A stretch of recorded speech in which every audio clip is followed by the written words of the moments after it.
Hey guys, it's Ryan with Between the Liars. I've got a brand new series for you. I joined forces with Ken from Taboo Topic to bring you Blueprint, a limited series where we envision what a smaller government that is answerable to the people could look like.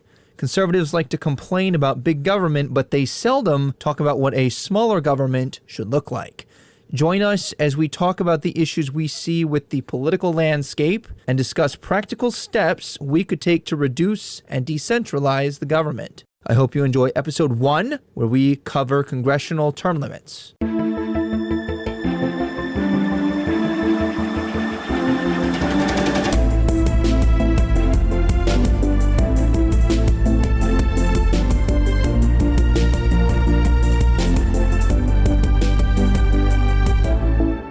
Tonight's first edition of Blueprint officially takes off. I will now reintroduce Ryan to the show, who will be participating in this series. Thanks for joining, Ryan. Thank you for having me. When you were telling me about this idea when you were on your hiatus, I was like, man, that is such a great idea. Because I know, especially on our show, Between the Liars, we complain a lot about the government.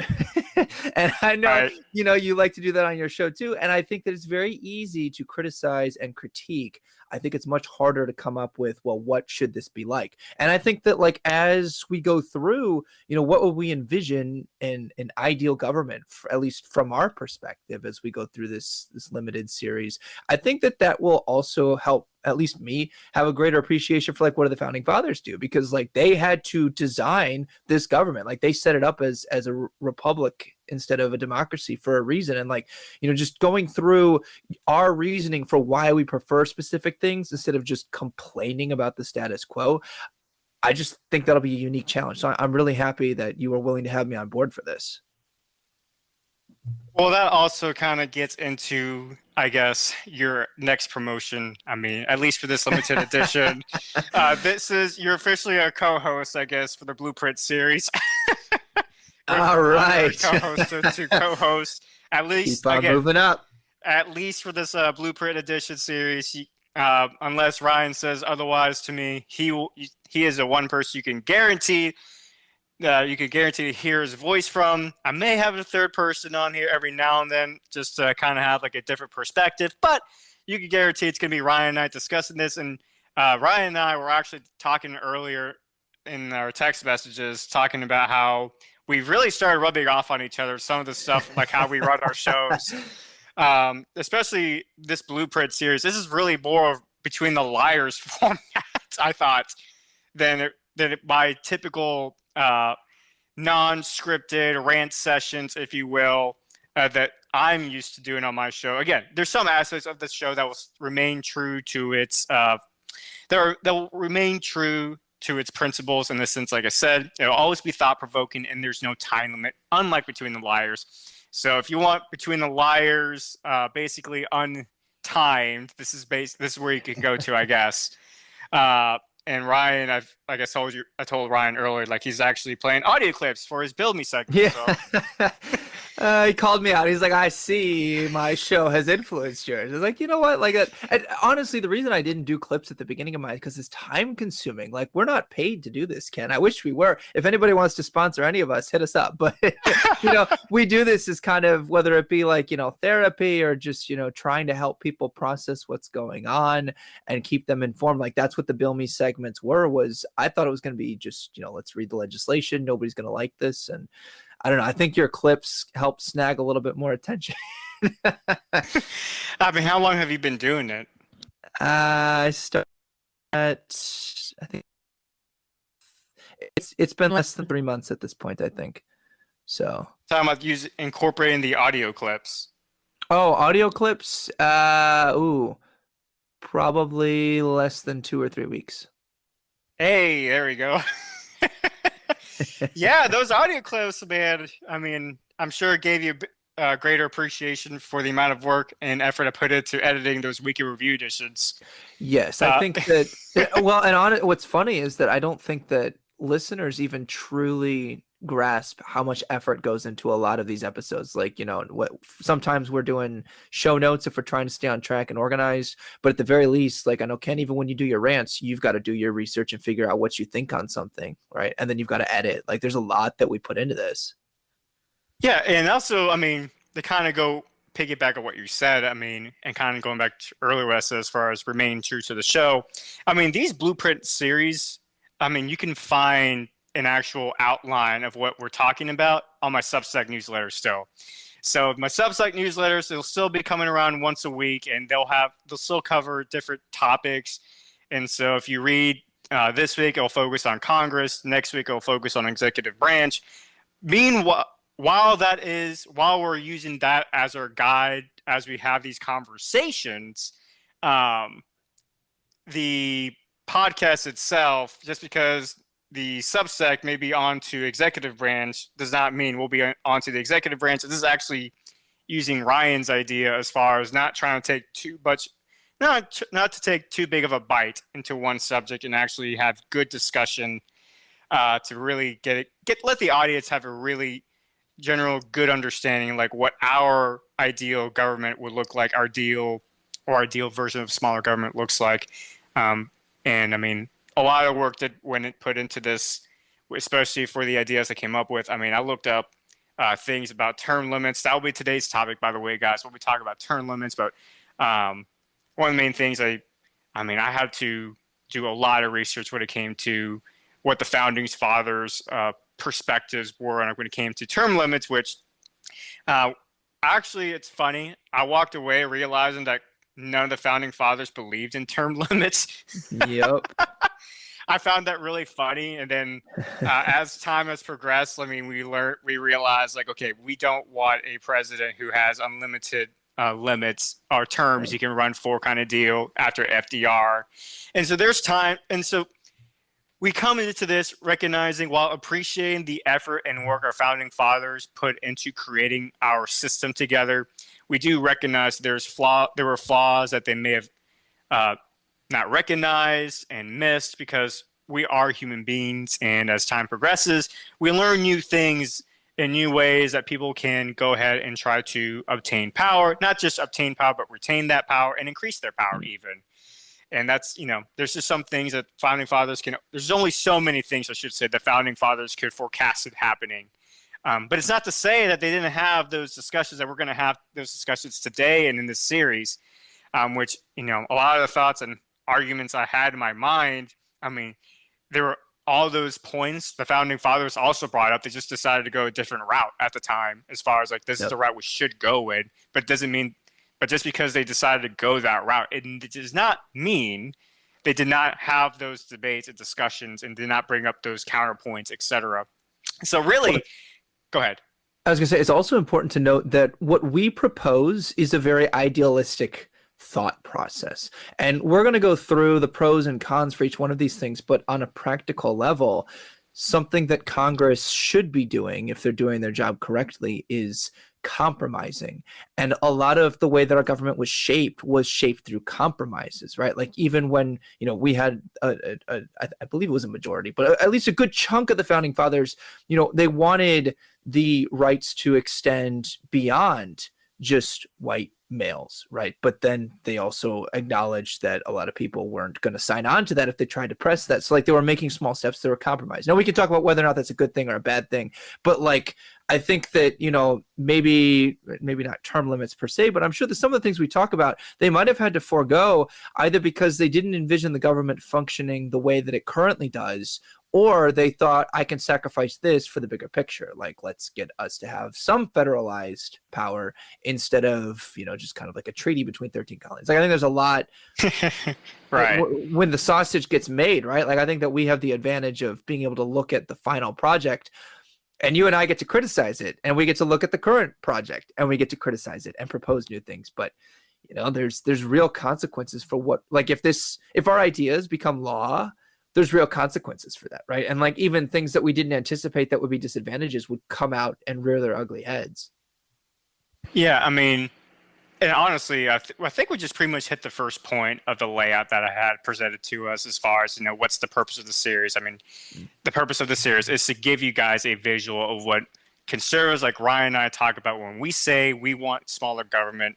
We want to give you guys an actual layout, a visual, like a construction worker, so you have an idea of what it looks like when we say smaller government looks like this. And like Ryan said, this is like an ideal, perfect world scenario of what a smaller government would look like to us. And the issues will vary from, I mean, we'll start off with this series with the first three branches of government. And there's so many things people, you and Ryan and I could say about the three branches of government currently right now in its current state and the changes that we could make. Or I will venture to say there's some changes that have been proposed that I think should not be made because, you know, change for the sake of change is not good in my opinion. I think if a change is necessary, then I would venture to say we need change. But those are the concepts we'll be looking into.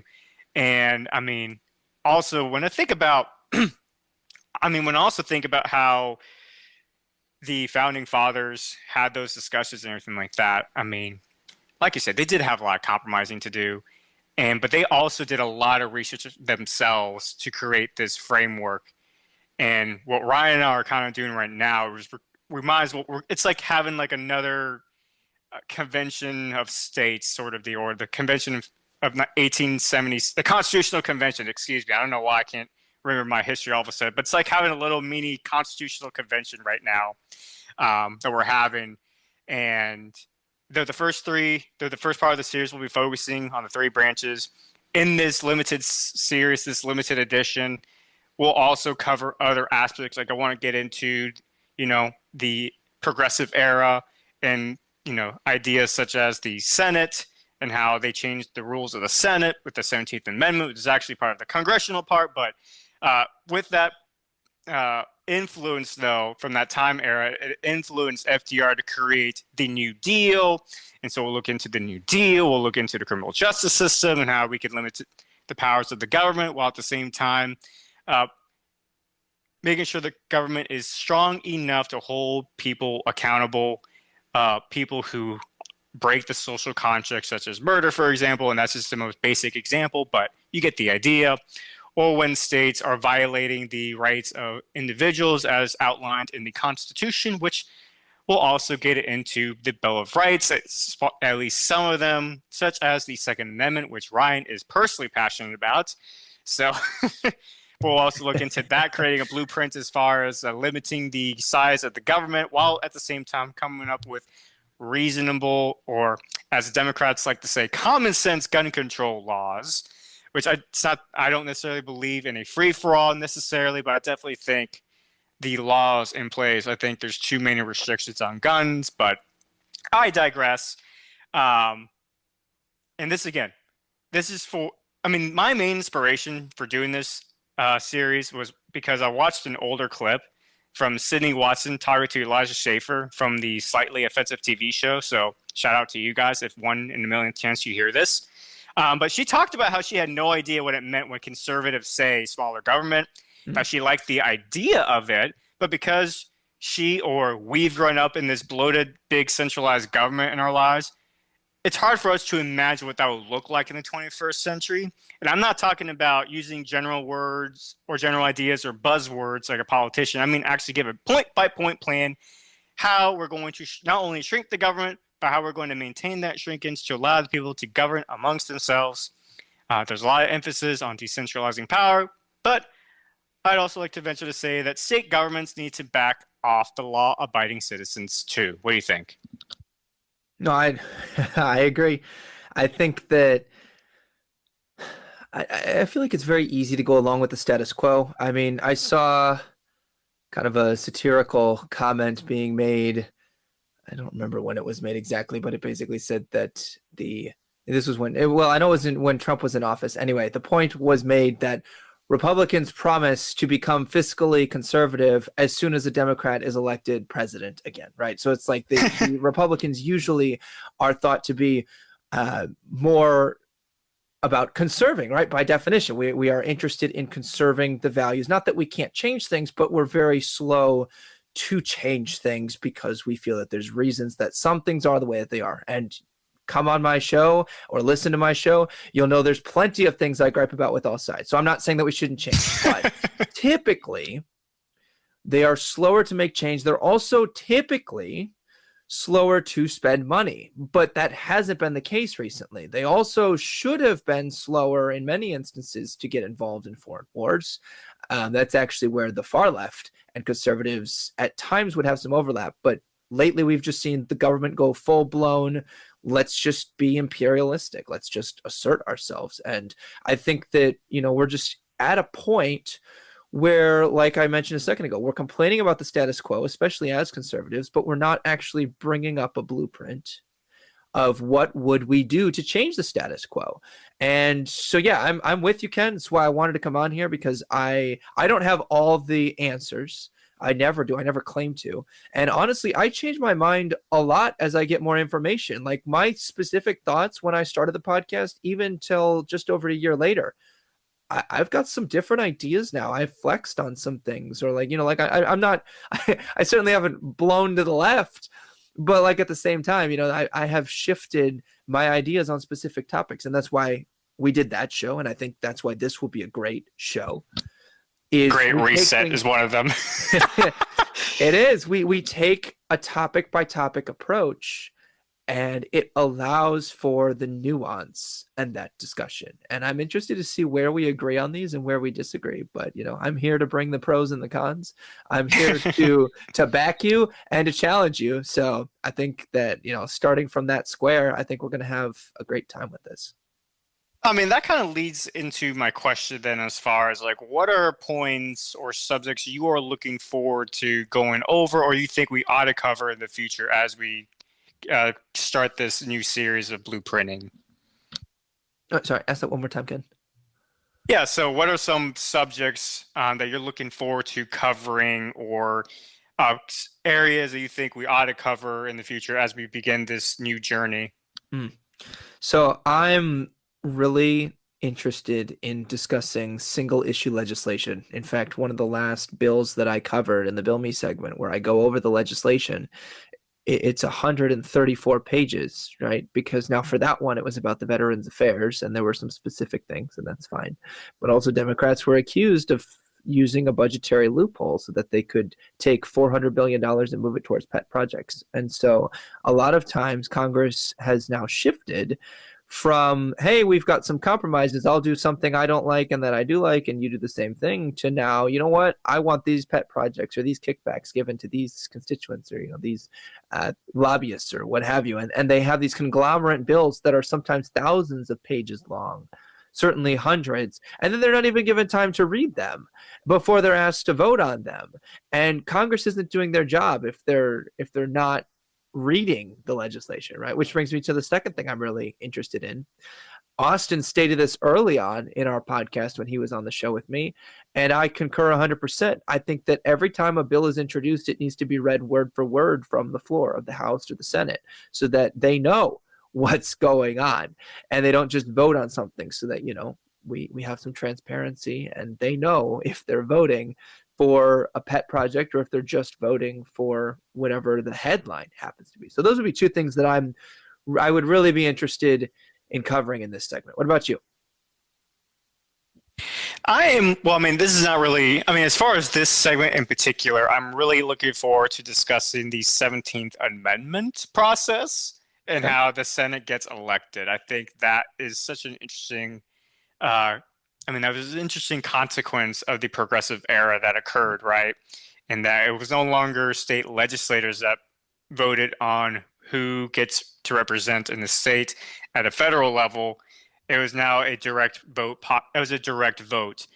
And when I really started looking more into it, I was really surprised and blown away at the idea of why the founding fathers originally had it set up that way, and how the founding fathers, it was actually a result of a compromise again, as you were talking about compromises earlier, compromise as far as let the House be an actual direct vote situation, whereas the Senate would actually be a state legislator, as a kind of like a balance between federal interests and state interests. And so to me, that's such an interesting concept. But as far as just the overall series in general, I'm looking forward to going over the judicial branch and talking about term limits with the Supreme Court justices, Ooh. because a lot of people seem to like that idea. and I'm going to give you foreshadow, and I'm going to say I'm one of those people that say that does not need to change. Oh, well then foreshadow, Ken and I are probably going to have a disagreement. So this come back for that match later down the Yes. road. Yep. That kind of goes what I was saying earlier as far as, change for the sake of change is not necessarily a good thing in my opinion. And I think that's one of those things that should not be changed.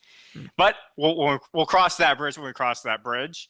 But as far as just in the overall Archer series, like I'm looking just forward to really diving into that progressive era and like looking into the New Deal from FDR and seeing the consequences that we're experiencing now, the original thought process at the time, and really coming up with new ideas as far as when it comes to smaller government. Is it feasible at this point? Should we even have Social Security anymore? Should we even use systems like Medicare anymore? And I know saying that scares a lot of people now because the idea of not having health insurance scares people, but I think there's been too much emphasis on having coverage versus the quality of care, if you ask me. And as I showed you yesterday, I don't know if you read the article that I sent you yesterday as far as there's new scientific studies showing that there's really no evidence of chemical imbalances when it comes to depression. And the biggest market for antidepressants is the veteran community.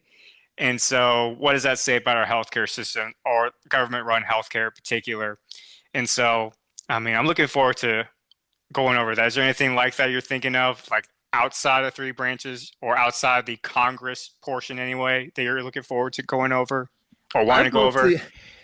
Most of my ire has been directed at Congress, so I'll probably come up with something as we go. But no, most of mine's been leveled at them. Like I would bring in an early hot take here, cut the pension for the people who are serving us. Like there's no reason, in my opinion, that we need to be giving them, $70,000 a year for the rest of their life when they serve 1 term, 2 terms. Like, that's just insane. So yeah, most of mine is about kicking Congress in the pants so they start making legislation and stop being leeches off of the public dollar. Thanks. I mean, that sentiment though, I mean, it's not a coincidence though, Ryan, and this will lead into finally our main discussion for tonight, term limits. I mean, it's not a coincidence why Congress has, I think, single-digit approval rating, Yep. which is abysmal. You would think, how are those people being elected with those numbers? But I think it's kind of one of those things where I think America just kind of took for granted the responsibility of voting officials in that actually represent them. And I think not until recent years, like there's been more emphasis on local politics than really at any point in my lifetime, more emphasis on that than federal politics, because the local politicians are the ones that will actually create tangible change for the, good or bad. Yeah. Like I could tell you in LA County, for example, they just voted to force hotels to allow at least half the rooms open for homeless people to live in, for example. Oh, wow. I didn't hear about that. Yep. And so that was something that the LA has decided to do. And, that's one of those things, like for better or for worse, local politics is where you'll see tangible change, essentially. Yeah. And so, but this topic, congressional term limits, gets practically a universal consensus from the American public across the political spectrum. I don't think I've met a single Republican or Democrat that will fight you on the idea of term limits. But have you met anyone that's against that idea? I have met one person, and one of their reasonings I will bring it up in the cons because I think it's a fair concern, especially from my perspective, which is I prefer minimal government involvement. But like their main reasoning, just some foreshadowing here, was that they're like, it's your decision to vote for who you want. It doesn't matter if I hate the person or think that they shouldn't be, continuing to serve on an ongoing basis. If I think it's a stupid mistake, it's still your stupid mistake to make as a voter. I don't think the government should be regulating it. And that was actually from a left-leaning person. So I was like, that's a fair point. I still disagree because I think that there's quite a bit of good, but I think that there are things to think about if we were to, let's say somehow, wave the wand, bippity boppity boo, there's term limits. Because let's be honest, they're sure as hell not going to vote for it themselves. Yeah, I mean, and here's the thing, though, too. I mean, this is again one of those issues the founding fathers, actually debated heavily on. Yep. But it begs the question, like, why didn't they impose term limits on Congress in the Constitution? And like I said earlier, when the take back or the takeaway I got from doing my research, none of the founding fathers believe. I mean, they eventually decided not to have any term limits on any of the three branches. But when it comes to Congress in particular, uh, as with any idea full a room full of people, there are varying opinions on the subject. There was a lot of compromising, but the majority of them were not in favor of term limits, believe it or not. They had to believe that the American people, I guess to kind of piggyback off that the center just foreshadowed, they had to believe the American people were the best measurement of accountability towards the congressional leaders. Additionally, experience mattered to the delegates of the convention. Yeah. James Madison, an opponent of congressional term limits, wrote in the Federalist Papers. I don't know if I'm going to try to do an accent as I would imagine he would talk at the time to bring some entertainment. But anyways, a few of the members of Congress will possess superior talents, will by frequent re-elections become members of long standing, will be thoroughly masters of the public business, and perhaps not unwilling to avail themselves of those advantages. The greater the proportion of new members of Congress, and the less of the information of the bulk of the members, the more apt they to fail into the snares that may be laid before them. How was that, Brian? How's my accent? That was entertaining, to say the least. Okay, fair enough. I have no idea how they would sound like at the time, how they talked, so forgive me. It works good enough. Dramatization, not actual video or audio footage. Yeah, but by the way, guys, once I get the new microphone, we will officially have the visual portion available. So you'll see Ryan and my face available with my "Don't Tread on Florida" flag in the background. And so look forward to that on YouTube. But anyways, oddly enough, though, this was a rejection from the Articles of Confederation that had imposed term limits on the Continental Congress in 1781. This term limit stated, "No person shall be capable of being a delegate for more than 3 years in any term of 6 years," which, given the problems that arose from the Articles of Confederation, it is understandable why they wouldn't impose term limits at the time. Yep.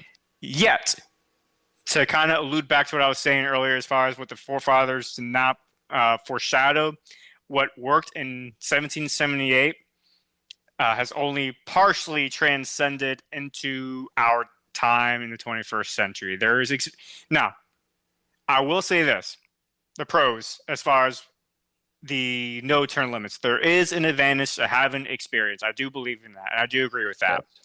But what they did not foresee was a day when delegates would abuse the system to the point of fixing results in their favor.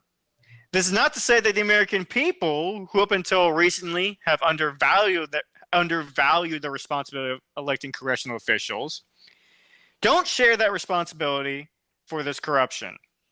Yet, should there not be in check in case delegates abuse the trust of the American people? Now, in the spirit of the principles of our nation, yes. The question remains, what will that look like? Now, this is where the blueprint comes in, folks. So this is my proposed constitutional amendments if we were having a convention of states right now with yours truly, me and Ryan. So, first idea, take it with a grain of salt. This is just an idea, like Ryan said, this is kind of like a perfect idealistic version of what that would look like, but take it with a grain of salt. So the first point I have here is Congress may serve what at the federal level is limited to 12 years in the House of Representatives, a total of 6 consecutive terms. Congress may serve, but is at the federal level limited to 18 years in the Senate, a total of 3 terms. Federal congressional leaders from both chambers of Congress will be subject to term limits once in effect. So let's say hypothetically, this gets amended in the Constitution tomorrow. Nancy Pelosi, Mitch McConnell, they'd be out. They cannot participate in the new election, right? Like, get rid of all these career politicians, get them out of there. States may also impose term limits for state assembly members, state officials, and local leaders in counties, but must adhere to their state constitutional amendment process. And I say that because at one point there was actually an attempt to impose congressional term limits, and they try to go through the states to achieve this. But the Supreme Court in 1995 struck down, stating the barriers could not be imposed beyond what the Constitution outlined. So, in spirit of the Supreme Court and the reasoning why they struck that down, you have that in there as well. And anything not covered in this amendment covered concerning state powers will be subject to Article 10. So, Ryan, your floor. Well, I'd go back to what you started with here about, you said it was Madison, right, who was the opponent to this. And I think that, correct, what he raised is a fair objection, and you actually touched on one of the things that I had prepped as a negative point if these were to be imposed, is that you have people who would be inexperienced. Now, I think we're facing the extreme overcorrection for that right now, which is, I would say, Nancy Pelosi and Mitch McConnell, Chuck Schumer, et cetera. They have too much experience because they've become a career politician, and they're basically, just completely leeching off the taxpayer, because that's how, they haven't had to do anything. They've not had to pass any sweeping legislation. They haven't had to try to broker deals. Like, there's no fire under their butts while they're in there to get anything done, because they can stay as long as they're happy, and incumbents, or the people are happy with them, and incumbents tend to do better at the polls. And I understand that is kind of the two options that we seem to be facing here. I would add that I don't think any of the founding fathers, when they set this up with, hey, we're not going to impose term limits, I think that it's important we look at the context, and you laid out these numbers in your Substack newsletter. They weren't making that much. In fact, they were making so little that they had to have another job. And that was the original intent of being a member of Congress or being involved in the government at all. It was a service to your country. It's, I love my country, I want to serve it. So you literally left your farm or whatever you did for a living, and you went in to better the government. And now it's the complete opposite. You go in, maybe it's for power, maybe you start off wanting to do change, like whatever your reasoning is, but they tend to just sit there, and then they don't do anything. Like, the last thing Congress did well was they gave themselves a raise, or they pass, legislation to kind of be performative. But if you read the text of the bill, it doesn't actually do anything. Like, even the veterans bill that just passed, okay, great. Like, I don't think that I think if you actually look at the wording of some of the stuff, I don't think that it's set up well enough to actually improve the status quo. I still think the veterans are not going to get the treatments that they need. So, like, that's just one example of where I think that the term limits not being imposed means that they have no incentive whatsoever to reach across the aisle or to propose more moderate legislation, right? Because the people on the far right propose things that are very extreme to that side, and the people on the far left propose things very much to the extreme on that side. So then it just keeps getting shot down, or they try to ram it through. They try to destroy the filibuster so that they can do it with fewer votes. They don't try to work together. I think that if you were like, hey, you get 12 years to do this, and if you actually care, I feel like you would think, okay, I've got 12 years, clock's a ticking. If I actually want to get this through, I better either tone back my radical things that are not going to be popular, or I try to work with the other side, which was the entire purpose here. So I think that term limits might achieve a solution for some of the issues we're facing now, including the fact that, they're just, let's see, I think it's about, is it 200 and something thousand a year? Like, it's an insane amount of money. Yeah. I mean, definitely more than I've ever made in my life for 1 year. I mean, let's just say that they get $70,000. You got to also remember that they don't pay for mail. They use franking, right? So they can send out all of their ads, and any like official business, they can do it for free. So they don't pay for postage for their government stuff. They don't have to pay for their meals, really, if I'm understanding this correctly, because they got dining halls and everything else set up. So it's like, well, what do you need that much money for? Like, yeah, that's I would say, in addition no subject, right? to your limit, I would say that they should be limited in their funds, to kind of like, if not limiting in terms, I think that limiting through funds or a combination of both would be a much better way to help them focus on what they're there to do and what they claim to do, which is represent us. So I think that you're spot on with some. I mean, I would even say, hey, look, you get 20 years. You can flex that however you want. You can, do 2 stints as the president, and then you can spend the rest of it, as either a state or local or whatever, and I'm just talking federal government level here. If you want to go into local politics, Right. etc. Like, I would even be in favor of let's have a hard number that they get capped at, and they can spend it however they want at the federal level. I think you also raised a very important point about the state level. I wouldn't want the federal government imposing mandates on the state legislation. I think that should be left to them. But I think Congress at the federal level needs to be reined in, and I think that would fix a lot of the issues we see. So real quickly then, are you disagreeing with the proposal of having a constitutional amendment to allow this?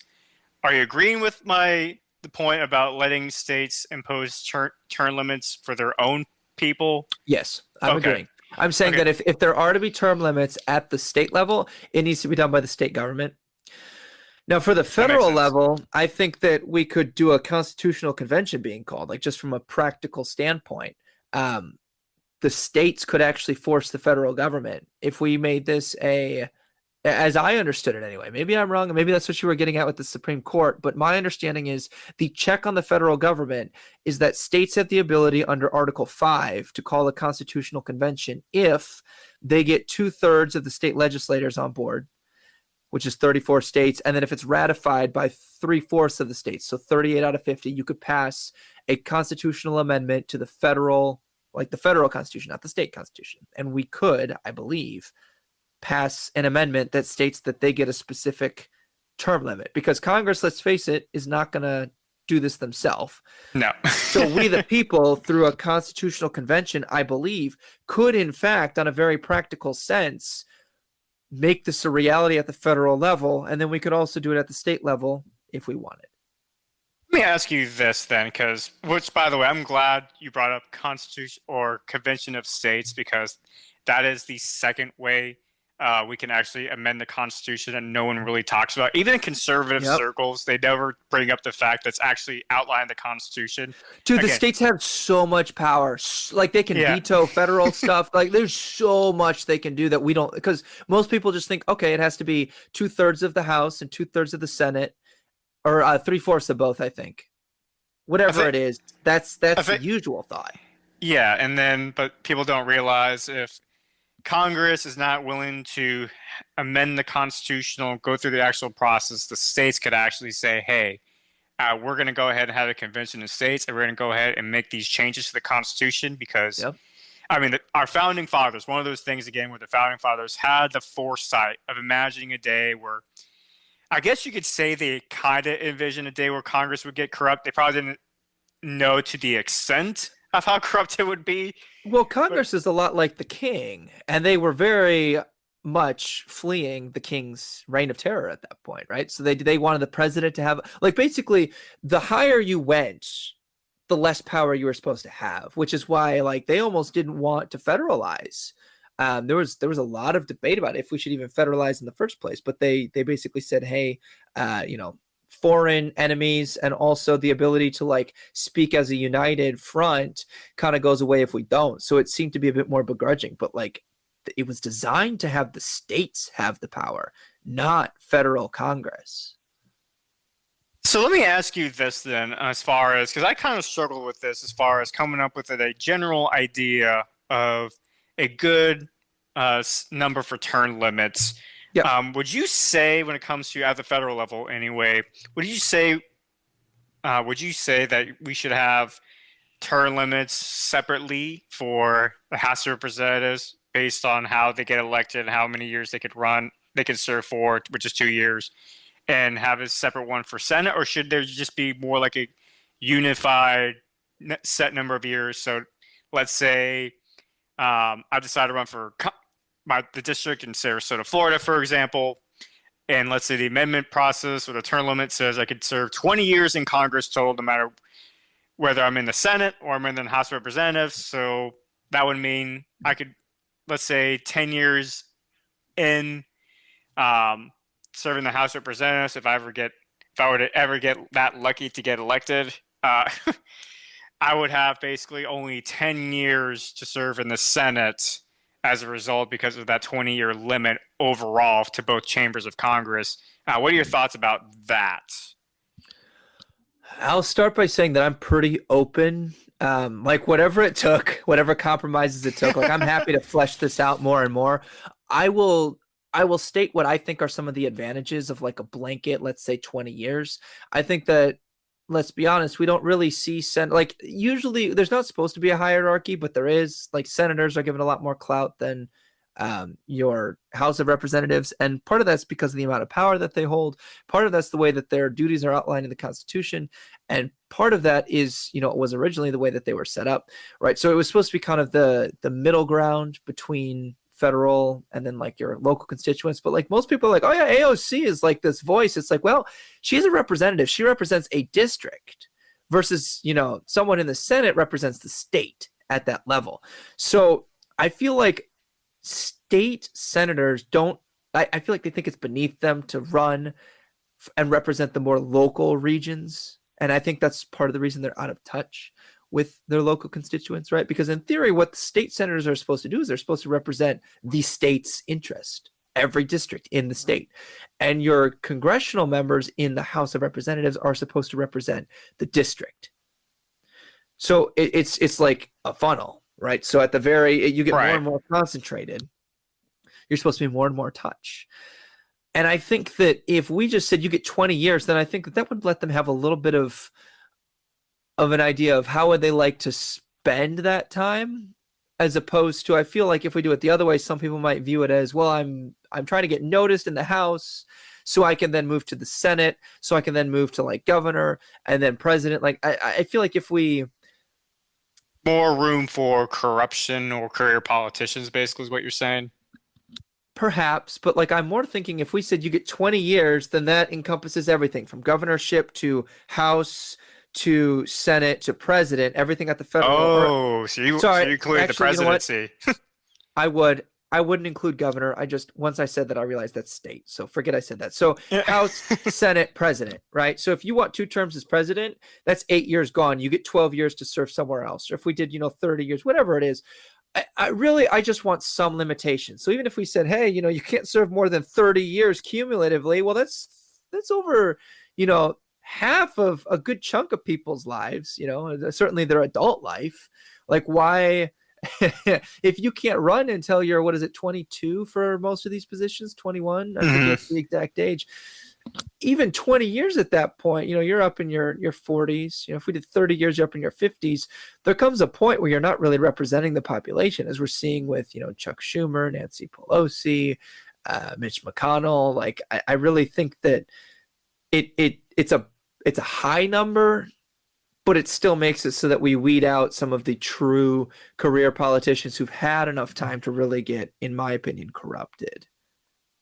So what makes Ryan feel most comfortable? If you were to come up with something as a counter offer for compromise, or let's say, actually, don't even think about compromise.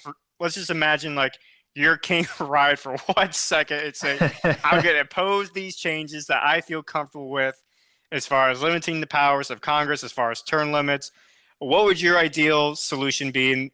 And then do you have any counterpoints, actually, or any counter ideas that I brought up earlier, such as maybe have like an overall 20-year limit to serve at any level, to serve as a public servant, etc.? I mean, what does Ryan feel comfortable with?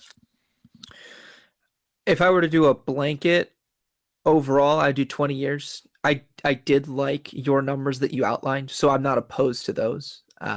So would you rather be comfortable with either? But I think I would lean towards a 20-year blanket, and that includes the president, because otherwise I feel like a lot of politicians view it as a ladder, right? Like, it's like, all right, I'm going to do the House of Representatives, then I'm going to do the state Senate, then I'm going to go for governorship so that I can then get the presidential nomination. Like, I don't feel like they're doing this because they want to represent my district. I feel like a lot of them view it as a step to get to the most power that they want, right? Like they want the prestige and the power of the presidency, and that's how they view it. So I would say 20 years, because then you're focused on change. In my opinion, I think that you'd be more focused on change than on how long can I'm going to keep running and running and running at the House of Representatives until there's finally an opening in the Senate. And then I'm going to run and I'm going to run until finally all the candidates are so crappy that I can throw out my presidential nomination. I feel like they wait their time because, right, you're trying to not get defeated, and you're trying to remain an incumbent so you can rub shoulders in Washington. You're not trying to actually go where you think you can serve, in my opinion. So I think 20 years, you're going to ration that and a budget much more than you would if you even had, what did you say, 8 years in one and 12 in the other? And because then I feel like they'll be hopping from one to the next. Yeah, so what I have here is for the Senate, 18 years, consecutive terms, which I'll get into that in just a second. So if they lose one time or step down for one term, you let them run again? I mean, 3 consecutive. I mean, that's what I was going to bring up. That's what I was going to ask you as far as like, what do you think about the idea of consecutive terms? Because right now, the president, I mean, that's the only reason why Trump can run again, for example, is because he has, well, I shouldn't say that.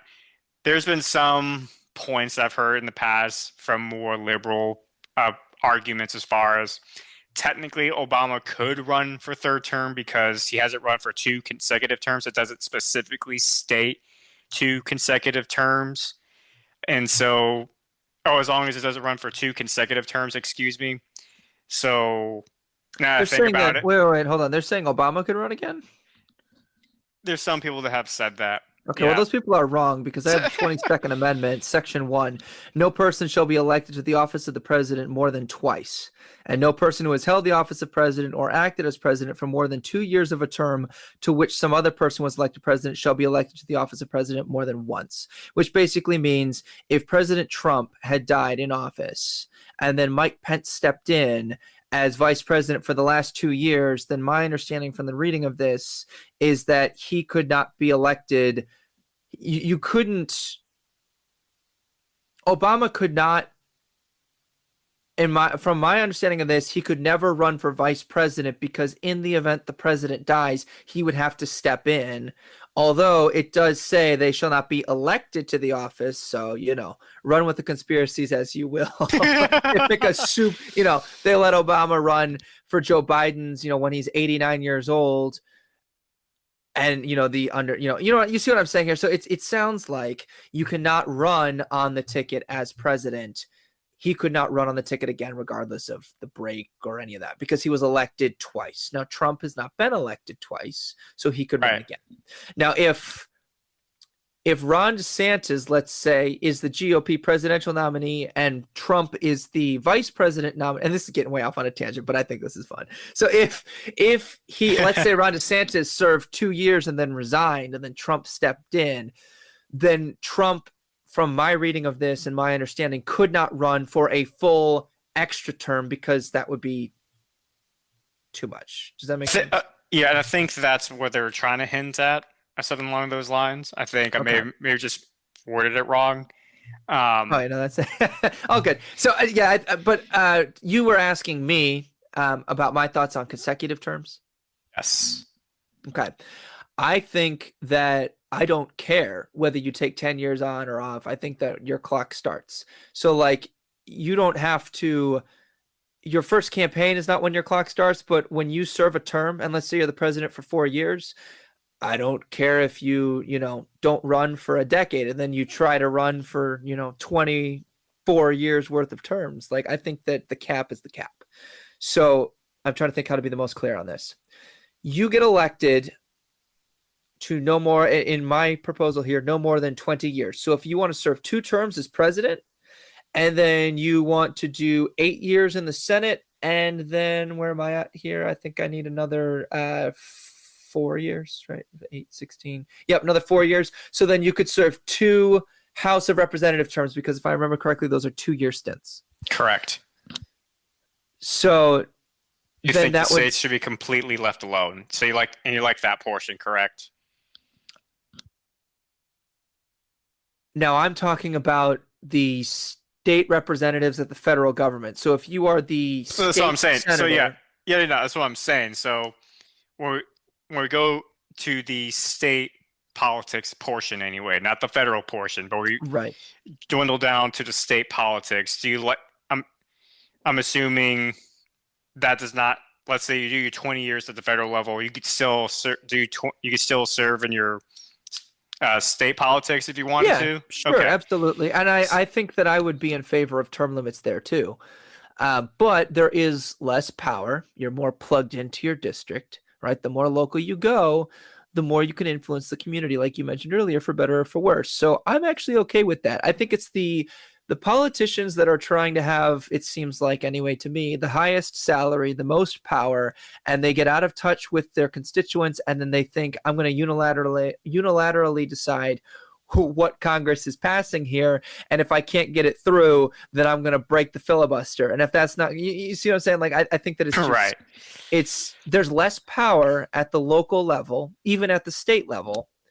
So, you could go run for states, for U.S. Senate, you could run for U.S. House, you could run for U.S. President, and then it's like, you know what, I still want to serve. Step down, fine, that's fine by me.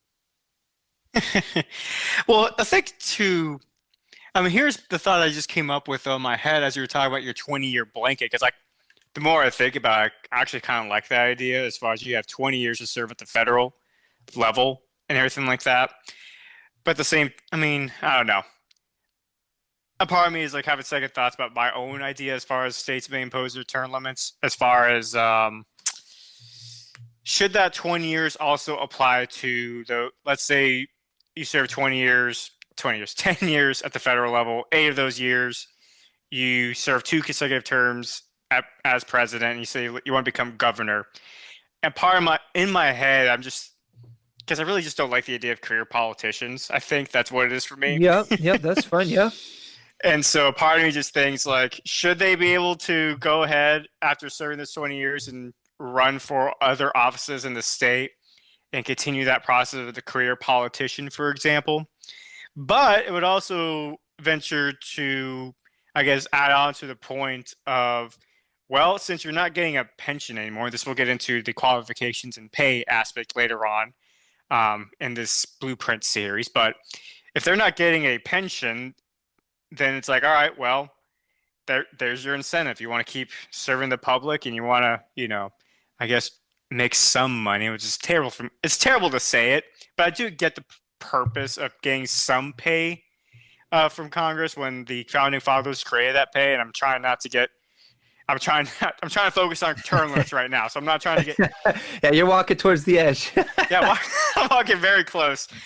But it is kind of an incentive, though, as far as if you want to continue, if you want to have that security, financially speaking, that compensation, and that says like I do care about my country, then I think that is an incentive for them to continue serving beyond those 20 years. At the same time, though, like I said, as far as the aspect of a career politician, I mean, if you run for president, for example, should you be able to run for any political office ever again? And I think that's my main issue with your blanket all federal level kind of deal, as far as because the president, even though it's checks and balances in our system and everything that, and technically no one branch has more power than the other. The president, and this will get into the executive branch in this series as far as like what needs to be done to limit the powers of the presidency, even to where it's not so king-like. Yeah. Which is pretty much, it's become a modern day king, I feel like, to an extent, especially with the amount of executive orders they can just write on a whimsical from one stroke of a pen. And so because we grew up with that in my head, I'm just thinking the president is the most powerful person in the world, in the country. And so for me, it's like, should someone who comes from that high status be able to run ever again in any political position, even if it's state politics, local politics? Well, I feel like what do we see a lot of the presidents doing after they retire, right? Like we see them doing a lot of writing and selling of books and memoirs. Like President Obama's sold like he's got like a 12-part volume. Like, he's got so much that he's writing and selling, and then they get paid to go and speak at events. Like the Clintons charge inordinate amount of money to come and speak at events. And like, I think that I would just generally answer your question by saying I have never seen a person serve as a politician that I think, you know what? I would love to craft an exception for them because they're just that good. Usually we want to craft an exception because our candidate that was doing what we liked is no longer eligible. No one else is stepping up, and we're worried that we're going to lose control. And that's a strategic thought process from whether it be the Senate or usually more the Senate standpoint or the presidential standpoint, because Congress has so many members at the House of Representatives level. But I feel like we're more concerned about, well, what can we do to maintain the status quo or to maintain power, instead of, is this person really representing us? And I don't think that they're really representing us. I mean, honestly, here's been my perspective on Congress in general. The less of a majority one party has and the less any candidates can do, the better off we are as the people, because they kind of just let things plod along. No one's, passing sweeping legislation on either side at the federal level, focus at the state level. And I think that really speaks to what is the current attitude of Congress. They get in there and they either think I'm going to try and do all of this and they can't, or they don't, or they're just complacent in what they're doing. At least from my perspective. I mean, to an extent though, too, I mean, I guess this is the beauty of what I have on this part of the amendment process, as far as states may also impose term limits, etc. Anything not covered in this amendment concerning state powers will be subject to Article 10. But in theory, with the current proposals I have, with your blanket idea of 20 years serving at the federal level, in theory, states could decide, let's say Florida, or where you're at, Kentucky now, right? Kentucky, Yep. Or let's say Kentucky, right? Kentucky could just say to someone like Obama, for example, say, all right, you serve 2 terms as president, you will not be eligible to run in any political office here in Kentucky, kind of deal, Yeah. And I think that by itself is kind of a compromise to my own concern as far as career politicians. Like states, if they really wanted to ensure those individuals who serve 20 years at the blanket proposal they came up with, they could make their own. They could create their own statuses or laws that help prevent those individuals from running any political office, and they can just tell those political leaders, like, get a damn job at the private sector, join the military, kind of deal. Yes, I agree. And that's, I think what you touched on there is the beauty of returning, like almost, I feel like a lot of our blueprint here will be about returning the power to the states. With this proposal, what we've done is we've heavily restricted what people can do at the federal level, trying to speak for everyone. And we've allowed the states to determine how they'll be spoken for. So let's say, Obama's not from Kentucky, but, let's say Ron DeSantis gets the presidentship and then he wants to come back and be governor again. Florida can then decide, because it's much easier to get Florida to vote for Florida than it is to get Florida's voice for the U.S. or Kentucky's voice for the U.S. Like that was why the founding fathers wanted this so much at the state level, to have so much control, because you could change a lot faster and a lot more. Like people talk about sweeping change.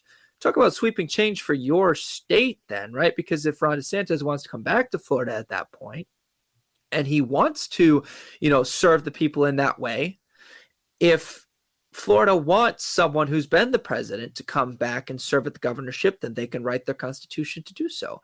And if they don't, then they can write it so that they can't. And California is going to be very different than anywhere in the South. And that's going to be very different than the Midwest, which is, and it just allows for more of a climate control and a temperature check of what do the states want. We've restricted it at the federal level. We've stripped them of that ability to wield the power that they either want or they want to break. And we force them to go back to the constituents. Because let me tell you,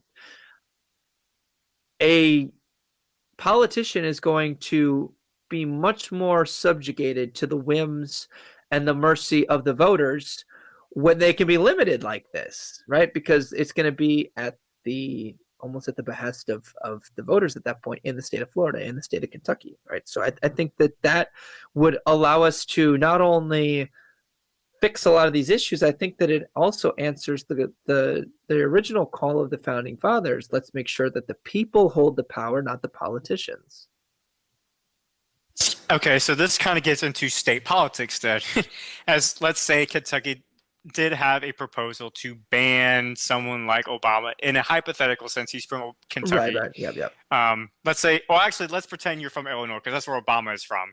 At least that's Sure. the state he claimed when he was running when he became president. Because I think he was a senator representing Illinois, right? It was. Yep, that's correct. Yeah. Okay. So let's use Illinois, and you were a resident of Illinois, and there's on the ballot box whether or not politicians who serve their 20 years in your blanket 20 years of any political position, what would you vote? Would you vote to not allow Obama to run for any political office and tell him to go kick rocks, get a job at the private sector kind of deal, or would you be open to him like running for any position at the state level at that point? That's a good question. I appreciate the thoroughness of it. I would say that I would tell him to kick rocks. I don't want a federal politician coming back. Now, let me explain why. I think that if I say you're not allowed to come back down, I think that what that does is it forces politicians to start at the local level. And instead of starting at the local level, as many of them do as a stepping stone to climb the ladder, if they know that they only have 20 years at the top, what I'm hoping would be the thought process of politicians would be, I want to get in touch with my local communities and represent them well so that my name is out there so that I can move up, so that I can actually make the change that I want. I've got a clock, which means that I have to work within that time frame and not be too radical and not drag my feet. And I need to actually get it done in that time. And then not having the incentive structures of pay, et cetera, which we'll get to later, would also ensure that they're doing it to actually whatever prestige they want in that time, or whether they want to do it to actually make a change is irrelevant because they will be forced to be making more of a change, I think. So what I'm saying here is that allowing them to start at the local level lets them get in touch with their constituents and gradually expand their way up. So if they want to, work at the Chamber of Commerce for the city that they live in and then expand out, they can totally do that. And they can serve as much as they want to. And then they know, you know what, I want to be president by the time I'm this age. So I need to get in touch with all my constituents between now and then, strategically use my 20 years or the 12 years that I have at federal legislative level so that I can then go serve 2 years as the presidency. Boom. I think that instead of allowing them to be like, I'm going to go serve at the prestigious level and then come back and tell you all how to live your life, I want it the other way. I want them to learn how we want them to live their life. And then I want them to go and pass that on at the higher level. Because I think that really what they're doing is I have this agenda, or I say these things that I think will get me elected, and they're not at the federal level.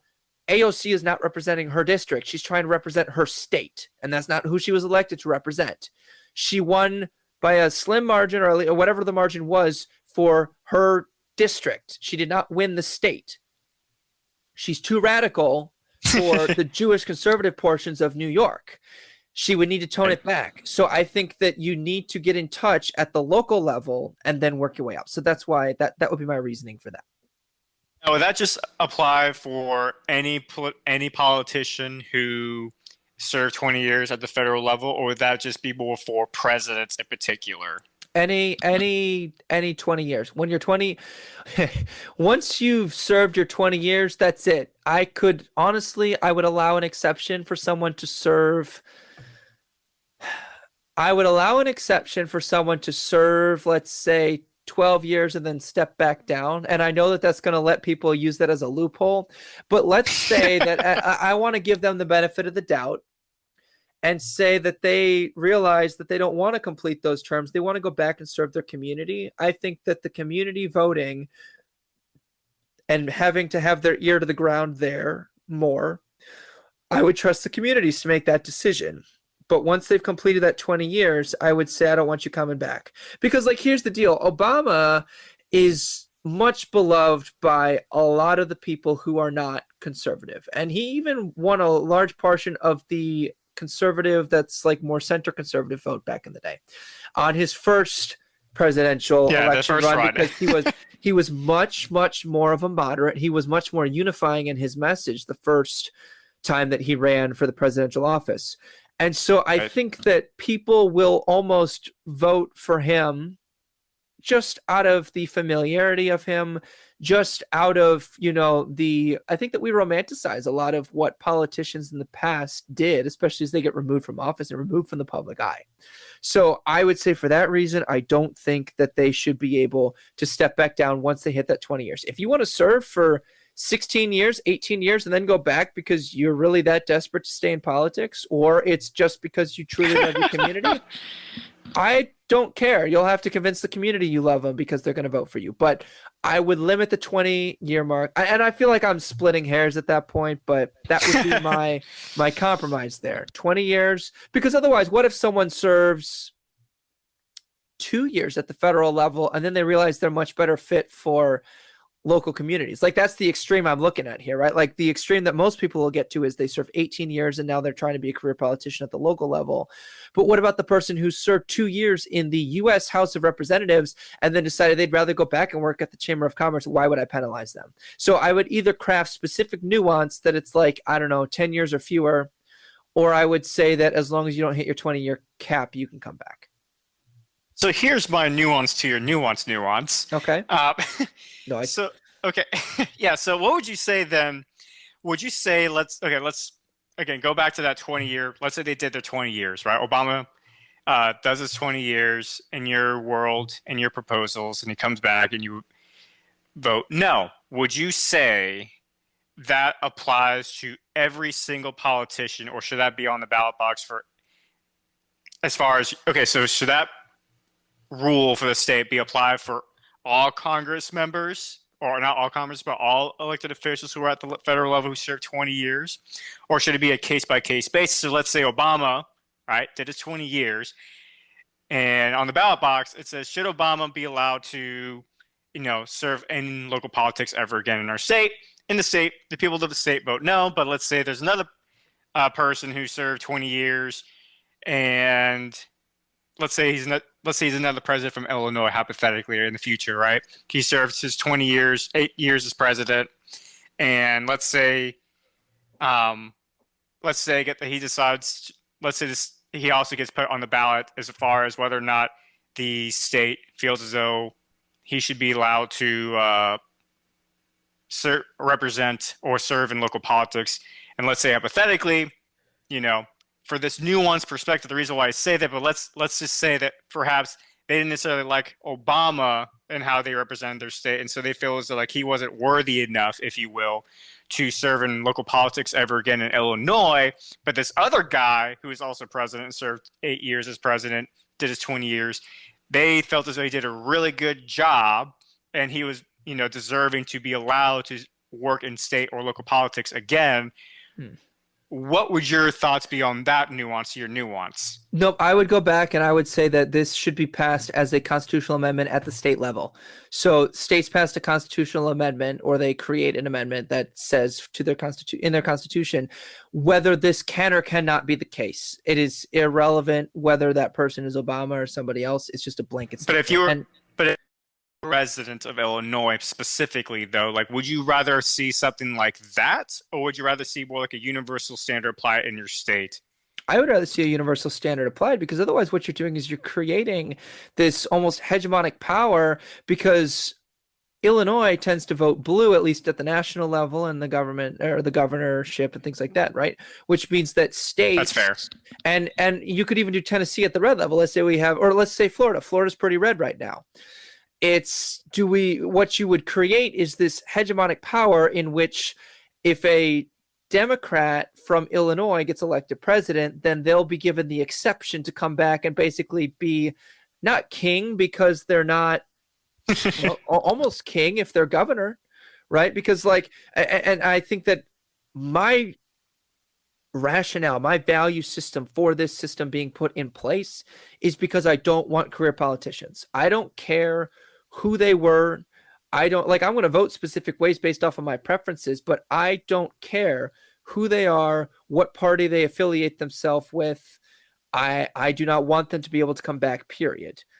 So That's if fair. Illinois wants to say that Obama can't, then it needs to be because no person who has served their 20 years or whatever the criteria is can come back and do that at the state level, whether it's governorship or whether, but also Tennessee might say we want that, which means that any person from Tennessee who's gone on and served even up to the presidentship could come back. And I want that at a state level, but I want it consistent, because otherwise you get the hegemonic power, you get the Mitch McConnells, you get the Nancy Pelosi's, you get the Chuck Schumers who are there because they're an incumbent, right? Once someone's become a president, assuming they've been favorable enough to run for 2 terms and they come back to their state, they get a monopoly. So like outside the restrictions that are already on the governorship, which, fun fact, you can't serve more than years in a 12-year time frame, so you have to take at least 1 cycle off. Really? Yes, I don't want that, because if I create those exceptions, then we've just gone back to your lifers when it comes to sucking off the teat of the taxpayer dollars. Like that's not what I want. Now, the only reason I allow for a state by state basis is because I believe that the states need to have the say, not the federal government. So I would let them do what they want there, but I don't want it to be pick and choose based off of the candidate that happens to affiliate with the state. So here's my pushback to your 20-year plan overall, and as far as the application of states, is that I think your idea works on universal standards when it comes to congressional leaders if they never served presidency. I just have, because I view the president as like a king-like figure, as like the highest, most powerful person in the world, literally. I have a hard time feeling comfortable allowing that exception to return back to local politics personally. So I think I would make, if the state of Florida made an exception where, came up with this proposal of, all right, anyone who served in Congress for 20 years at least, or just 20 years of Congress at least, and they want to come back and serve local politics, I'm personally, well, no, I probably tell them to go kick rocks too. But but as far as the presidency is concerned and everything like that, I think there should be a constitutional amendment that says, but if you served as presidency at any point during your 20 years, you're automatically not qualified in any of the 50 states to run for office ever again. Okay, so let me be sure that I'm understanding. You're saying that you agree with my 20-year limit in this scenario, and you agree that they shouldn't be able to come back, but you don't want that left to the states. You want it to be at the national level. No. When it comes to the presidency, so if let's say you're 20-year, so really, I guess I'm like, I like the idea of the 20-year. All right.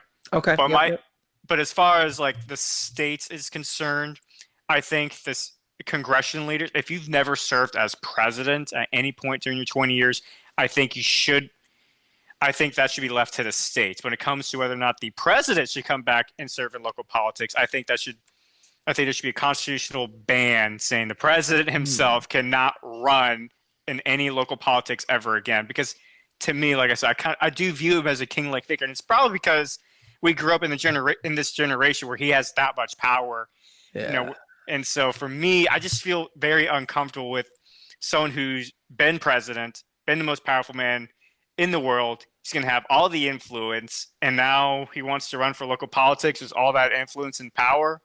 I mean, I don't think he should be able to run, period, ever again. What do you think about that?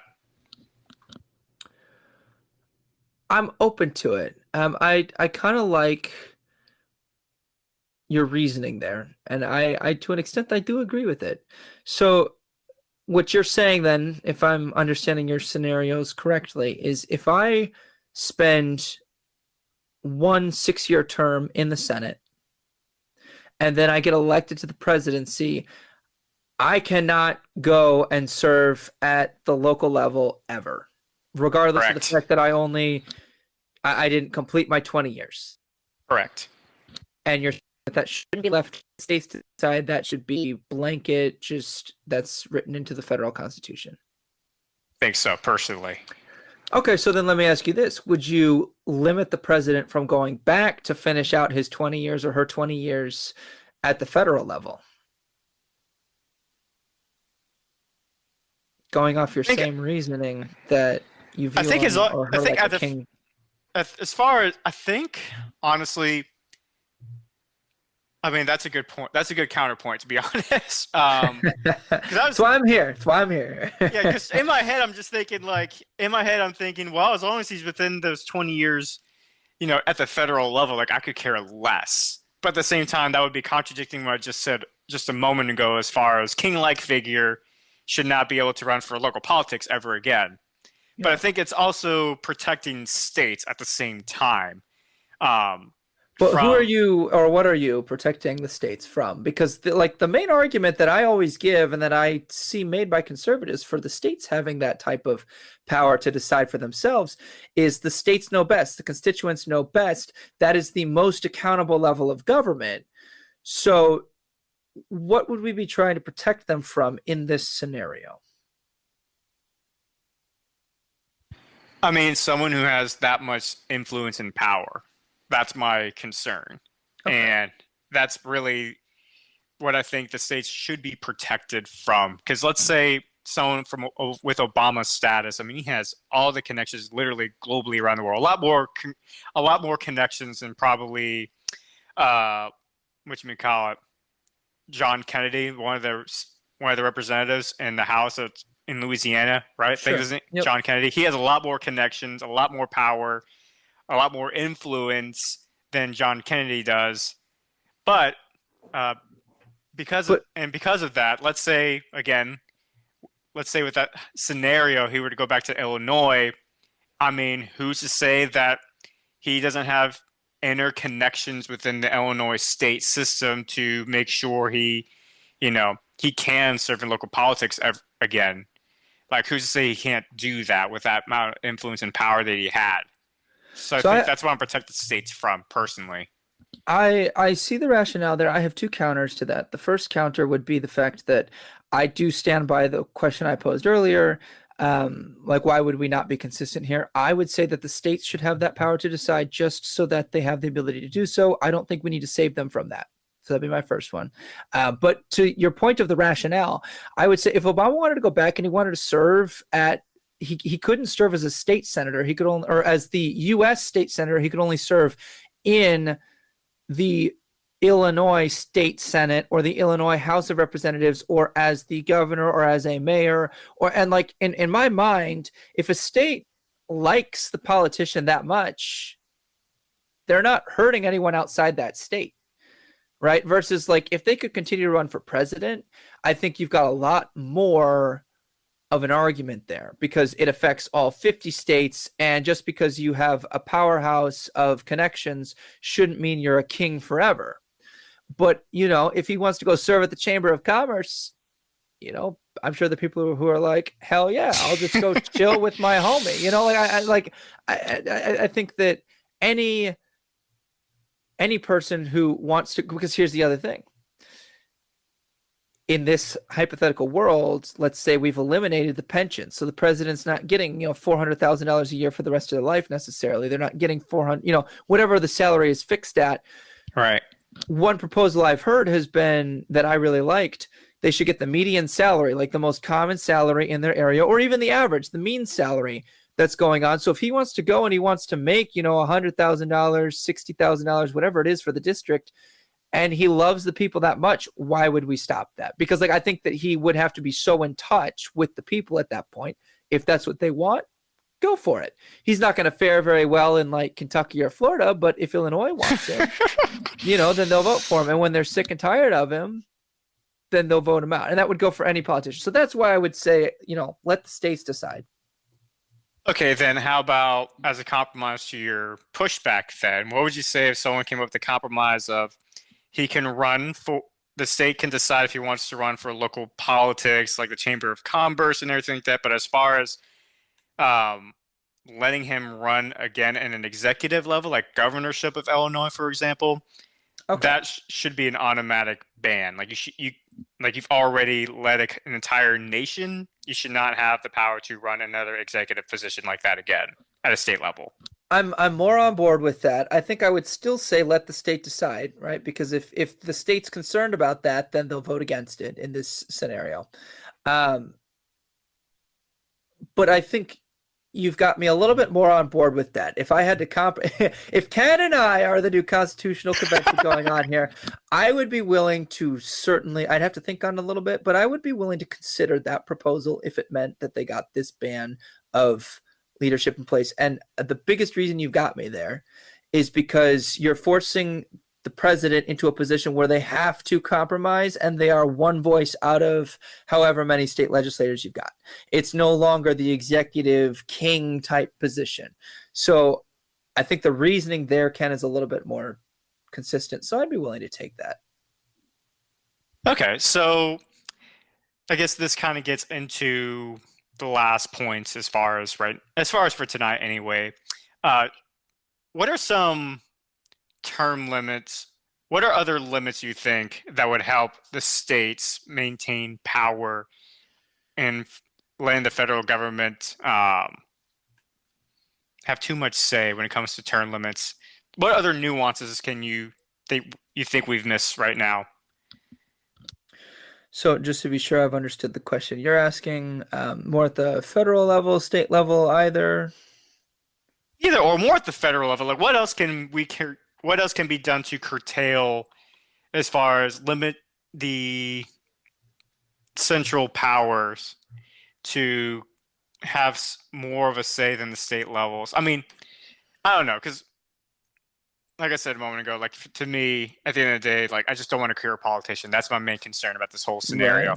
Right. And that's why that's what came up with the nuanced questions as far as, what about, the presidency? So actually, let me ask you this question then, as far as, would you also be, let's say in a hypothetical sense, let's say there's more people in this convention than you and I, right? And they are like, you know what?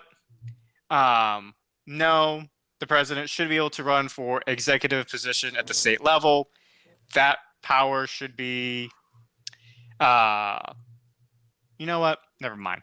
I thought I had something going in my mind. I just lost my train of thought for a second. Well, I can spring off that. I don't know if this is where you were going, but you've made me think of something. Go ahead. So I would put both of these out for a vote. So like I wouldn't just let it ride at, here's the amendment that says the president cannot do this.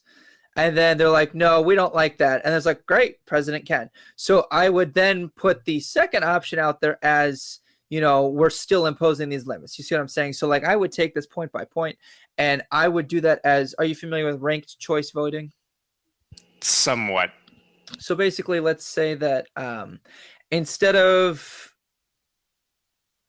so right now, if a candidate gets, as long as they get the allotted amount of votes, that like if there's a threshold of like you need 50.0001% of the votes, then you get, the whatever the position is, versus, and this is more common in like mayoral election, like, unless there's like hey, you need like 2/3, 3/4, whatever. Then a lot of times, if you have, let's say, two Republican candidates and the Democrats are like, nope, we're only sending one, the Democrat candidate has a stronger chance because Republicans will split between the two, which means even if it played out pretty evenly, you would have 50% going to the Democrat and then 25 and 25, right? That's usually how that would play out. Versus ranked choice voting would say, okay, this person had, and this is very crude, we can dive into this more if we want later, but basically it's like there's like a numerical ranked system to where if I'm leading the second place, but I had, enough votes, it's not completely decimating my choices. I would do something like that, perhaps, with the constitutional amendments. Like, hey, which one do you guys like more, to try and get the true pulse of what the state wants, not just, oh, great, status quo is better than what we propose, let's reject it, like Congress usually does. All right, so okay, I remember. Now I remember the other nuanced question. There you go. I I bought you some had. time. You got me some time. Thank you. So, all I right, so got kind you. of going back to the state level then, because um, what if what if we had an amendment that allowed the states to impose the term limits on who can represent at the federal level? And Ooh. what if California decided to come up with an amendment that said, Nancy Pelosi, you cannot serve more than 12 years at the House of Representatives, and as a compromise to your 20-year blanket, or maybe as part of the 20-year Mm. blanket servment. What are your thoughts on a state like Kentucky imposing something like that for your uh, elected officials at the federal level? That is a great question. And as I'm spitballing here, as I think through it, I think that that would actually, even just from a, that I like to give more power to the states. I'm very much an upholder of that. I don't think the government at the federal level should just be, deciding, hey, you guys can't do this. So your proposal there, those specifics, actually, I think that actually gives the states the power to impose the limits that they want and like really give the power to the states, but it makes it so that no state necessarily has a greater advantage, right? Because maybe California would be like, nah, we like being able to hold this type of we don't like Nancy. I've never met someone who's like, Nancy Pelosi's the best. She's the most in touch, right? But I feel like most people break along party lines when the alternative option is, oh no, Nancy Pelosi is known. If we remove her, then some unknown Republican might steal one of our seats, right? And that goes the other way too. So I think that national cap at 20 years means that states, if they think it's in their best interest to be represented in shorter terms, they could impose that. But it would prevent lifers in some states and then, 2 years in another. So if that was like, hey, you all can set your own thing on how you want to be represented at the federal level, I'm actually not opposed to that. But I would still say that could only be the case so long as there's a consistent federal cap, because then it falls in line with the 10th Amendment, right? Whatever power is not given to the federal government is given to the states. So we give the federal government the power to impose a 20-year cap. And then if states want to make that shorter, by all means, go ahead if you think that'll better represent you. I would say the only issue I could see arising from that is that lack of consistency, because if it's gonna vary state by state, despite having that 20-year cap in place, you're gonna have state politicians there that are at that 20-year mark or close to 20-year mark, and you'll have some states that they have Congress members who basically have no more than 6 years of experience total, kind of deal. That's a possible future scenario. So I think the solution or the compromise to the compromise. The compromise to the compromise to the compromise to the compromise. Yeah, another idea I guess you could float around is make it to where the states can't limit the people who want to represent those 20 years, but they can limit as far as how many years they can represent in a specific chamber of Congress at least. So if they want to limit, let's say, Nancy Pelosi to only 18 years of House of Representatives, and the rest of those, or not, let's say 12 years, because hold up, trying to do the math in my head here. Well, because what that would do then, if I'm remembering correctly, they would have to leave 8 open for the presidency in case they want to run for that, which leaves them 12, which means you either serve 2 terms in the Senate or you serve. Yeah, as far as like what the state thinks is the ideal, what they're comfortable with as far as this is the ideal path you should take, and if you want to achieve presidency, like we think you should serve at least in this 20-year cap 6 years of the House of Representatives, and then 12 years or not. So 12 years. My only pushback to that is not everybody's going to be president, so then you're limiting most people to being able to run for 12 years of. Well, I'm just saying 12 years. I'm just saying 12 years is like one, as let's say one state decides 12 years in general to run as a House of Representatives. I'm just saying that as an idea, as far as the concept is letting the states figure out, how many years they can serve in each chamber of Congress before they can run for presidency, at least at the federal level, in that 20-year cap. That's the general idea I'm going for. So maybe they could have like some kind of a contingency where they're like, look, you can serve, I don't know, 12 years in the. I'm trying to think. If we've got 12 years total, Maybe they could have like a contingency subclause, right? Which is like, if you don't want to run for presidency, those 8 years can be split this way or this way. Is that kind of what you're getting at? Yeah. Okay, then that answers my concern there. So yeah, okay. I can see that as being a nice way to let the states have some power and the federal government set the cap.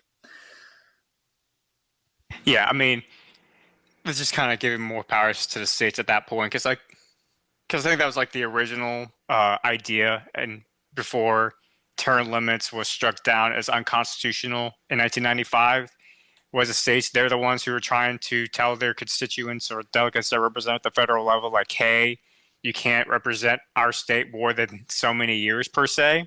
Right. And, but the Supreme Court did make sense as far as you can't impose more limits than what's already imposed in the Constitution. But this is a constitutional amendment situation, so it would be trying. We started at the top and worked our way down. Yeah, and so with that said, though, I mean, is 20 years sufficient? I'm thinking more like 24 years, maybe. I feel it's kind of funny. Like, I went from like having specific, like, I feel like I've just jumped on board with your 20-year cap, whatever, general cap, federal cap. But I think 24 years would probably be a better, mathematically anyway. It would be more consistent, I guess. It would be better off split. Because I'm thinking like 12 years for House of Representatives. If I'm thinking with everything we just talked about, right? Like, let's say Florida. Let's say with the 24-year cap, that would say, let's say, I don't know, you could serve 12 years in the Senate. So I would be okay with that. And then you have 2 terms to run for House of Representatives if you want to, which that would be 14 years. So now you have another 10 years to serve. Okay, so add another, so 6 years as House of Representatives, and then you have the rest of those 8 years to be president. At least to me, that's easier to split the time and not worry about terms overlapping each other. But I don't know. What are your thoughts on that? As far as the mathematics, my initial thought is to stick with the 20 years, because let's say they want to run for the House of Representatives. So they do 3 terms in the House of Representatives. So they've served 6 years. And then they serve 1 term in the Senate, which is 6 years. That's your 12 years. And then boom, you can move on to the presidency. And 24 years, I think, gives them a little bit more wiggle room. But like, I'm going to be honest, I kind of really want to put the fire under the butts of Congress. That's my initial thought as to why I want the 20 years. 24, in the grand scheme of things, you think about it, it's like, man, I'm turning 28, and they would have served almost my entire life at that point. But if we break down the numbers, you get 6, 4, and 2-year terms. It can go by pretty quick, and they don't, get as much. So I would be open to 24, even though my initial thought is keep it at 20. But I'd be willing to think on it a little bit and come back. 22 years, who knows? I'm just thinking about the mathematics aspect as far as like dividing it evenly, as far as, I think 2 terms of Senate should be enough for 1 person in that scenario. And then in the 20-year cap, and then maybe as a House of Representatives, no more than 3 consecutive terms or 3 terms. Okay, so let's go back to that consecutive term aspect as far as, let's say the state's decided. What would you be comfortable with your state as far as, should the state make it to where someone can't run for the federal level and that 20-year cap, or 24, whatever is the number of the cap, all right? Do you think that the state should be able to, gosh dang, I lost my train of thought again. I'm rusty right now. Are you asking if the states should be able to limit if you can go up for 20 years in the federal Congress after serving a specific time at the state level? I think we already addressed that question, didn't we? Kind of. I think we said that we would be fine with them moving up. But moving down, though? Okay, yeah. We put the limits. Okay, so let's say they don't serve their 20 years then. Would you be comfortable in your state of Kentucky, someone who, did 12 years in the House, would you be comfortable with them serving local politics again? Or Yeah, sure. I mean, I'm fine with the president coming back. I like and serving at the congressional level in the state. I think we kind of landed on they couldn't serve the executive function, right? So not the Right. governorship. Um, I would be fine with that, especially because like House of Representatives is so obscure. Sadly, most people don't even know who their House of Representatives representative is. So like they know the more famous ones who stir up a lot of waves, but I couldn't Right. tell you who's my House representative, at the federal level in the House of Representatives for my district of Kentucky, and that's really freaking sad. Now, I did just move there, so I've only had a month, and I haven't had that be a priority with all the stuff I've had going on. But I think that, anyway, I think what I was getting at there is it kind of alleviates your concern of are they too well known, to where they've got too much clout. So I would say, yeah, let them come back. That's fine. As long as they didn't serve their 20 years, I don't care who they are. I think we imposed the one restriction on presidents. They can't come back as the governor. But if they want to come back and they want to serve, I'm okay with that because they've moved down in power and they have to be, again, like I said earlier, closer to the will of the people. And also, if you come back and you serve at the House of Representatives at the state level, you're up for a re-election every 2 years. So if we don't like you, you're gone. Okay, so I think I remember my original train of thought. Was like, again. Yeah, you bought me time again. That's what you're here for at this point. So my original train of thought, let's say in this 20-year cap, hypothetically, should it be to where they have to serve Congress first and then they're able to run for presidency, or should someone be able to allow for run for presidency straight up, like Donald Trump, right? A Donald Trump scenario. Yeah. Yeah. Should someone like Donald Trump have to serve a little bit at, not only in the federal level of the politics, but maybe they have a requirement to where they have to serve a little bit of local politics as well.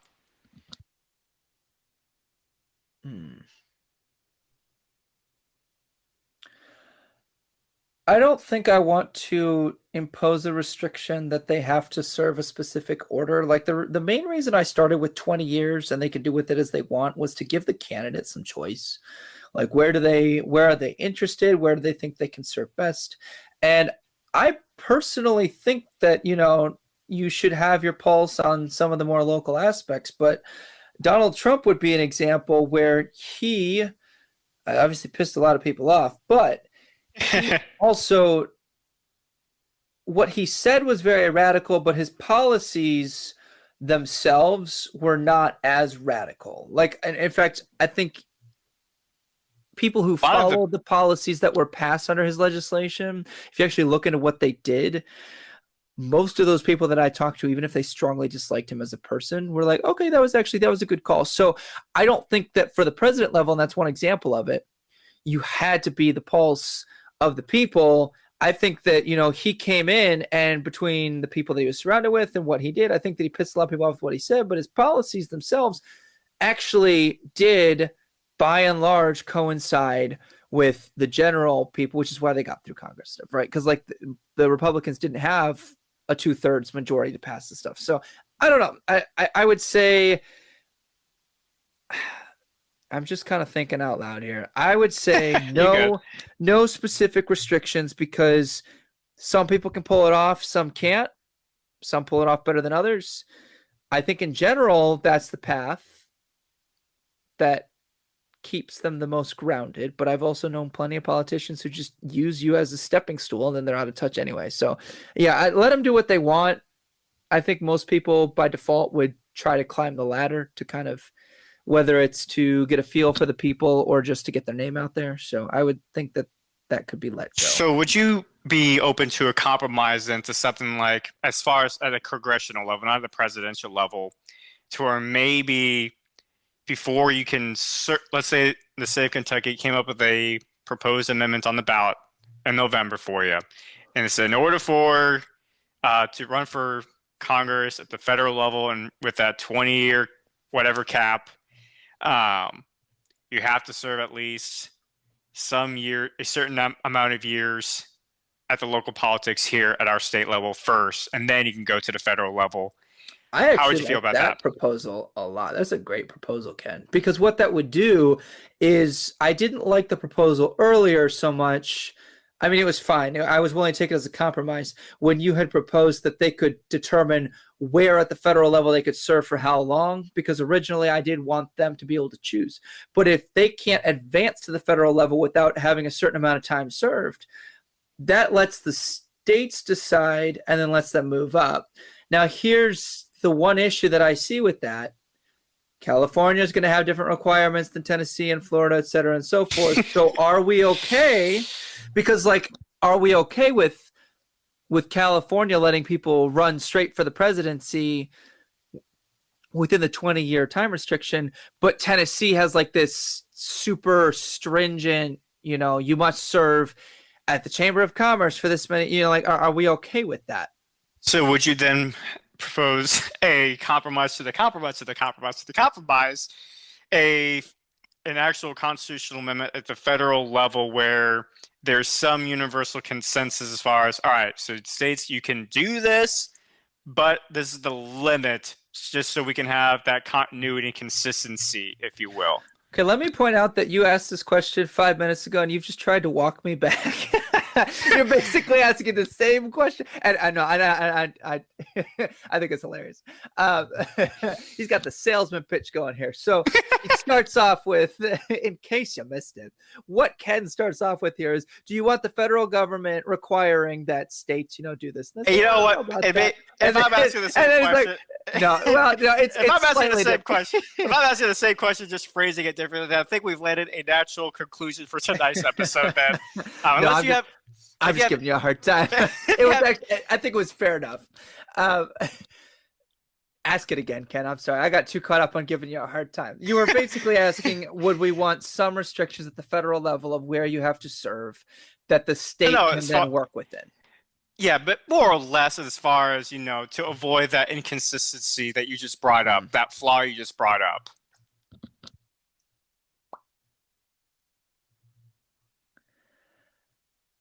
I stated at the start of this, I don't have all the answers. I want to give you an I don't know, because I'm conflicted, and I'll walk you through my thought process here. The reason I'm conflicted is because, like, you raise a good point. And, we've talked, and I'm trying to be consistent here. And, this is one topic of one thing. I can only imagine how long it took the founding fathers to come up with this, let alone debate to it. This is just one episode with two people. So with two people who are actually fairly close together in their thought process here. So if the federal government, I'm just going to spitball the pros and cons here. If the federal government, to sum up, if they impose a restriction that you have to, just for that consistency, we get the consistency, but then also states don't get the say. I'm thinking I might be open. What type of, to make sure the states still have power, Ken, what would you propose would be the federal starting point that the states can then dictate so that we get that consistency, but the states get to pick how much service they want before you can go up for federal 20 years?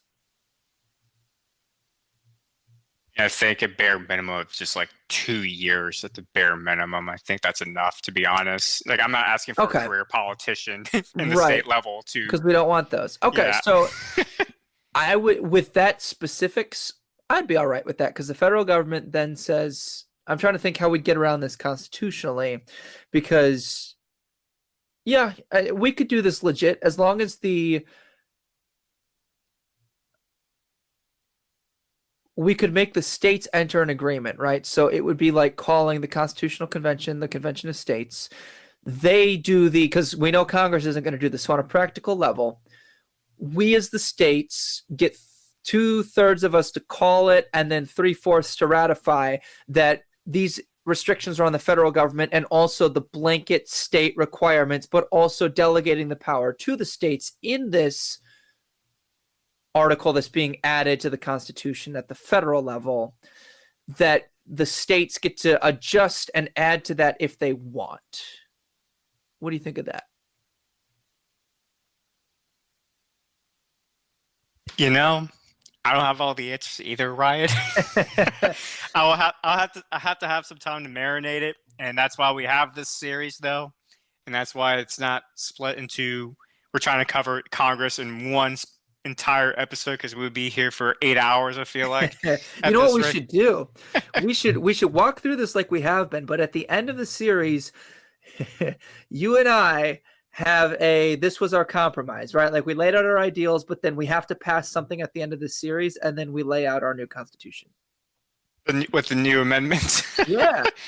Yeah, I can see that. At least for the 3 federal branches. After the 3 federal branches, we'll have like an episode. We'll have an episode. Okay, so here's the deal, folks. All right, Ryan and I, after we covered all 3 branches, we'll actually come up with an outline of what the constitutional amendments would look like in a smaller government, at least when it comes to the 3 branches, and the compromise that we've come, and we can even have like a comparison as far as like how far we've shifted from our original position to reach this compromise, or as far as what we think this would be an ideal and fair solution to the situation based on our differences, which, to be fair, in the fairness of fairness, Ryan and I are both conservatives. So this is like 2 conservatives' points of view. But this is what I guess to kind of conclude for tonight anyway, I think we've reached a natural conclusion for tonight's episode.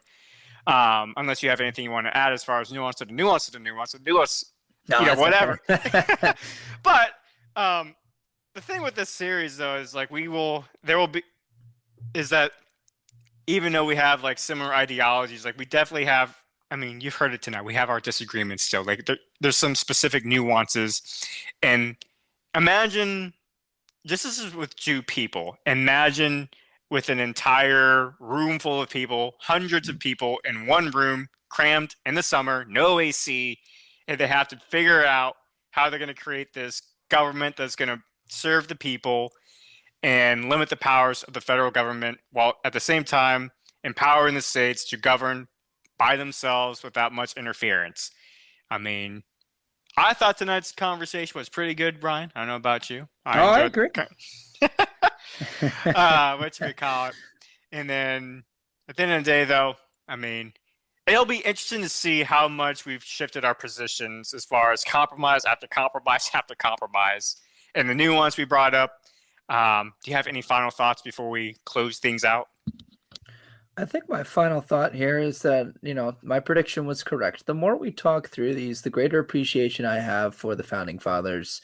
I think part of my research for these has been, it includes going to the Federalist Papers. And I'm actually starting to think that in addition to the Bill Me segments that we do on Between the Liars, where we read the legislation, I might do one where we talk about the Federalist Papers. Because that's the arguments for why our government was the way it is. Why is it a republic instead of a democracy?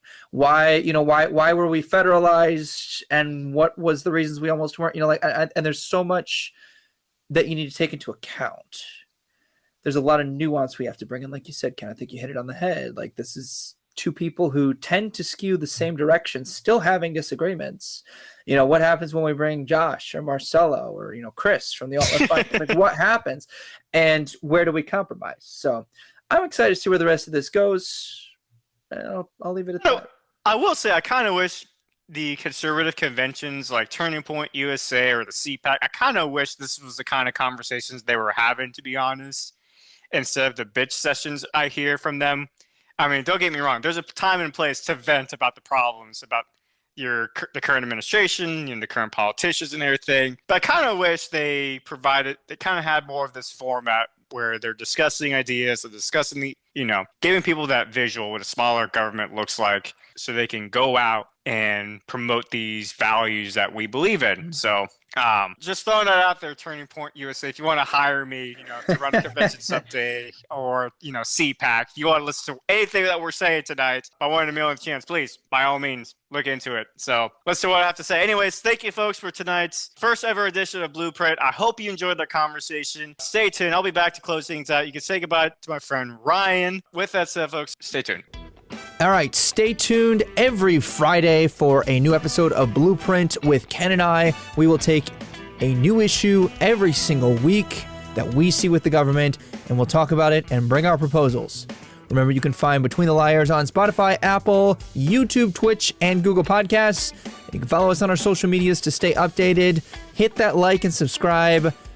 And if you don't mind and you enjoy this show, give us a 5-star review. Share us with your friends. I'm sure you find yourself somewhere between the liars. Stay tuned for more great content. Goodbye for now.